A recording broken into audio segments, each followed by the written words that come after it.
Sa ngayon, hindi pa opisyal na sinisimula ng US ang ground invasion sa Iran. Pero papunta na sila sa puntong yun. So, ang nangyayari ngayon mga kaibigan ay naghahanda na ang US pero wala pang final decision.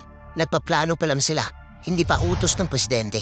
Pero mas malamang, limited ground ops lang ang gagawin ng US, hindi full invasion. Ang pinag-uusapan ng US ngayon ay i-raid nila ang nuclear sites, kunin ang uranium at kontrolin ang Kurd Island. May report pa nga na posibleng magpadala ng troops ang US para sa high-risk mission. Pero ilang araw o linggo lang kasi hindi okupasyon ang mission nila. Ibig sabihin, surgical o targeted. Hindi ito katulad ng digmaan ng US sa Iraq. Pero take note, para ma-invade ng US ang Iran ng buo, kailangan ng napakalaking pwersa. Kasi isipin mo, halos 150,000 troops noong Iraq War. Iraq yun pero ang Iran ay hindi Iraq. So sa ngayon, malayo pa ang bilang ng deployed troops sa ganitong level. Pero alam kong nasa isip nyo, napakadami ng US Armed Forces, di ba? Yes, sobrang dami. Mahigit 1 milyong tropa. Wow! Siguro mga 1.3 milyong troops na aktibo. Pero lilinawin ko lang, hindi lahat ng troops ay pang-ground combat. Marami sa kanila ay naka-assign sa logistics, sa supply or transport. Ang iba naman ay nasa maintenance. Ang iba sa intelligence, sa cyber warfare at medical and support roles. Ang tunay na combat troops ay mas maliit na bahagi lang. Tama lamang sasabihin mo, yung na-assign sa iba, marunong pa rin yung lumaban sa lupa. Marunong silang makipag-combat pero sa basic level lang kasi hindi sila frontline fighters. Hindi sila trained sa assault mission, sa urban warfare at special operations. Ibig sabihin, kaya nilang lumaban pero hindi yun ang pangunahing role nila. So, ilan lang ba ang dineploy ng US na yun?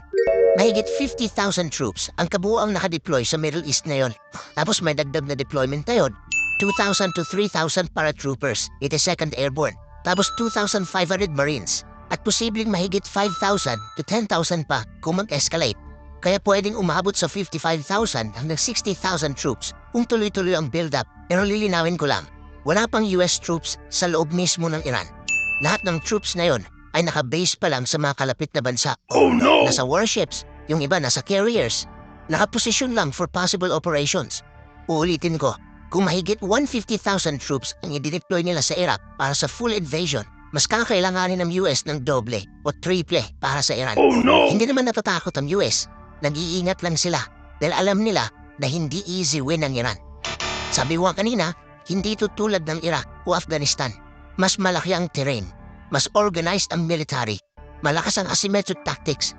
Kaya kahit superpower ang US, hindi pa rin sigurado kung ano ang takbo ng digmahang ito.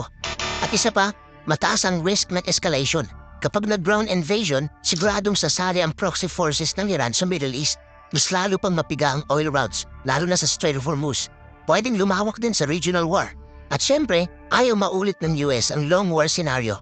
Naranasan na ng US sa Iraq at Afghanistan ang mahabang gyera, mataas na gastos, at political backlash.